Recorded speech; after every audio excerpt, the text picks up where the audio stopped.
you know, the like dark patterns, right? Like Yes. so Twitch are a terrible laughingstock, and this is a fun little parody. A fun little parody of the advertising and incentive initiative on Twitch. It's actually pumping up now to 8 minutes of adverts per 60 minutes. And remember, these aren't like a YouTube ad where you know, if it's not interesting to you, you skip it in 5 seconds. No, this is just Amazon giving you a hard break, you know, a hard ad break, right? I mean, 8 minutes, that's, I mean, okay, I suppose technically it's nowhere close to... It's actually, that is sneaking closer and closer to terrestrial TV, where usually it's, what, 44 minutes Of content, 45 minutes of content, 15 of ads. Yeah, so it's like, damn, Twitch, you're sneaking closer there. But it's the idea anyway of the dark patterns in gaming. So yeah, this is just it applied to running islands. Very quality. Yeah. That's interesting that you're like, hey, this is your platform does this. Also, your game does this, but for an in-game currency instead of real currency. Hang on. Is there anything we can glean from this? Is this any sort of, is there a trend line we can follow here at all, maybe? Let's not think about that. Well, it is interesting because each one of these is a weekly. You know, these are different sizes of weekly quest. Yeah.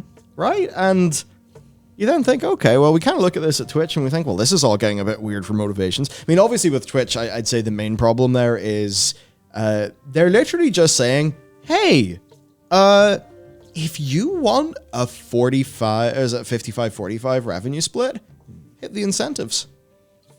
And it's like, bro, what?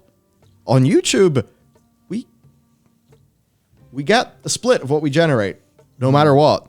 Why do Twitch people have to jump through bizarre hoops? And it turns out all that stuff in Twitch, it's just like a nice little capitalism leash to put it all the streamers. So it's like, we need more money this month, boss. All right. Straight 8-minute incentive. That's not 9-minute incentive. That's not what a leash is for, but sure. That's not a leash. Yeah, whip. 10-minute incentive. Cat of 9 15 minutes of ads per hour. And you'll love it. Mm-hmm. That's kind of what it feels like. It's very weird. We might get into that a bit later. I think we'll talk about it in a news video tomorrow or something. But yeah, anyway, it does make you think about the value of weeklies and stuff. Because certainly, like, as a game designer, being able to put a weekly cap does solve so many problems in pacing and so many problems in fairness. I remember when it used to be a daily heroic dungeon. And for Cataclysm, they actually made it that you could do, you know, X amount per week. So you know the way that, like, your emissaries kind of, like, stock up in a way? Yeah. And you could just go and bang out your, you know, 7... Because it was 7 dungeons in a week instead of 1 dungeon daily. Blizzard's thinking there was, oh, yeah, cool. We'll do this and people won't feel as pressured to, you know, do them once a day. They can... And it kind of like it worked for me at the time. But you think about it and you're like, interesting. Hoops to jump through. Everything's a chore. Chores are bad.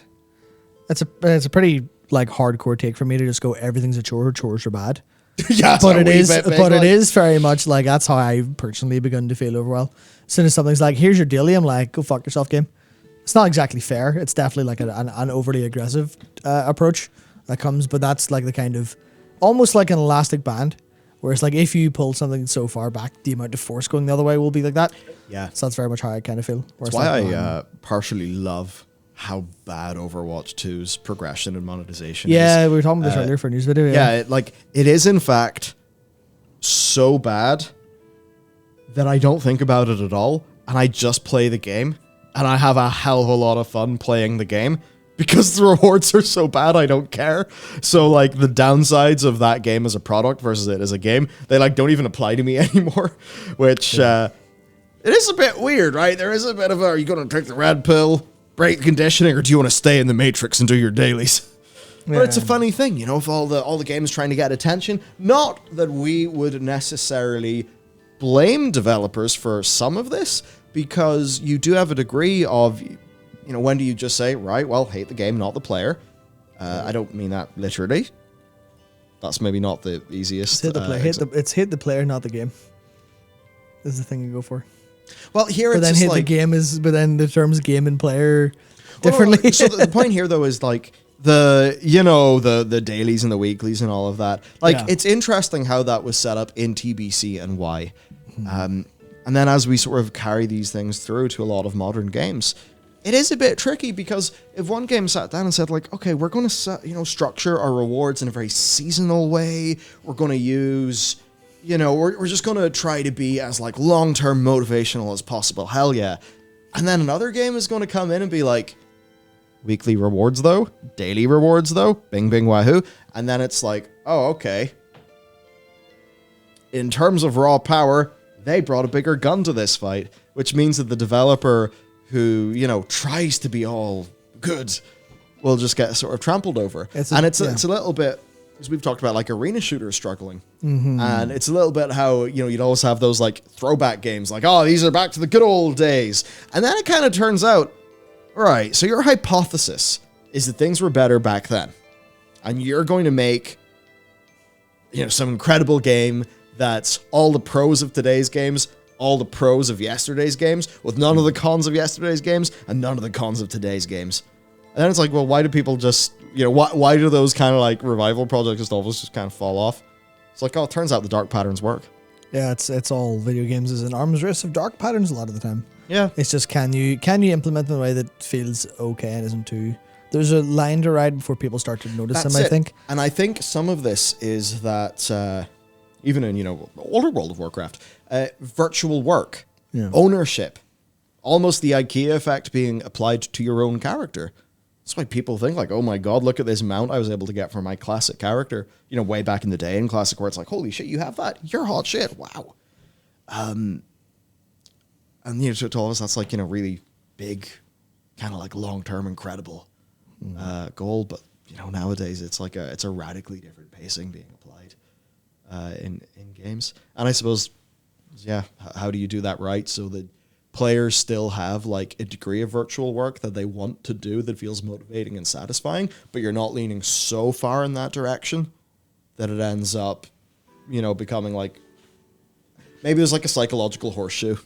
And it's about having discretion with how much you dip into that stuff. Yeah, I think there is like a proportion that works. At least personally, this is very anecdotal, but I've been playing God of War recently to kind of refresh my perspective on it, because my perspective on the game when I first played it was definitely a little bit skewed because of who I was 4 years ago, but in terms of how I thought about video games. But playing again recently and doing like the Muspelheim combat trials, and there's an element of I'm doing them because they're content and I'm having fun doing them, but there is also a little bit of a carrot on a stick for like the gear rewards at the end of it. So there's like a little tiny push of like extrinsic motivation to go, here, do this, but you'll actually really enjoy the process. And that technically goes against the principle of if you do something intrinsically and then are extrinsically rewarded, you lose the intrinsic thing of it. But for some reason in my experience there, I was like, yeah, I'm really enjoying these combat trials. Combat in this game is absolutely juiced. It is fucking wonderful in a whole bunch of ways. A bit sloppy in others, but fundamentally, like, oh yeah, so the fact that I was actually doing this and getting the Smoldering Embers and getting my, like, the Muspelheim epic gear set for doing it, especially doing it slightly earlier when I was under geared, which was a bit of a shit experience, but I'm masochistic in video games, so I pushed through it. And I was like, okay, there's definitely like a split, basically, where there's just a little bit of the extrinsic push help me have this big intrinsic enjoyment. Where I was like, I could kill this Valkyrie now, or I could go back and get better gear. But I kind of feel like doing this intrinsic fight now. And if I do it, I'll have the Valkyrie armor and not have to come back. And that was enough of a push to get me to enjoy it. So I think there is a split where I still think the RPGification of that game is bad overall for the experience. But there's a part of like that actually worked really well for me. It's not the thing of like, as long as your dailies and weeklies don't feel too exploitative or too like arbitrary or too much of a push, as long as it is like, hey, you're going to have a hell of a good time doing this anyway, so do it. And then you go, oh, well, as long as like your internal motivation is like mostly, I'm doing this for fun, and a little bit of, I'll get a reward, that's probably sustainable enough for video games. Or I think that's where a lot of like good video game kind of stuff comes from. We're even talking to a friend of mine who plays, like, he does so many dailies and gachas. It's like literally like an hour and a half a day, I think, sometimes. Oh my God. Of just doing dailies in like 4 or 5 different gacha games. Like, that's fucking insane. But he's always like, it's fun. No, I do them and I have fun. I'm like, Yeah, but are you not worried about like the fact that you're literally just being like psychologically coerced? They're always like, no, they're fun. Like, oh yeah, so if you have fun, it's fine. It's just, are you able to have fun? And that's where I think if we're going to actually bring this back to actual World of Warcraft, there's going to be parts where playing Dragonflight with dragon riding and stuff is ostensibly going to be more fun. So it's all about, can they actually design those to be fun instead of just fucking weekly, just here's your arbitrary do shit, fill the bar. It's going to be like, hey, this will be fun as hell. Then whatever else. Yeah.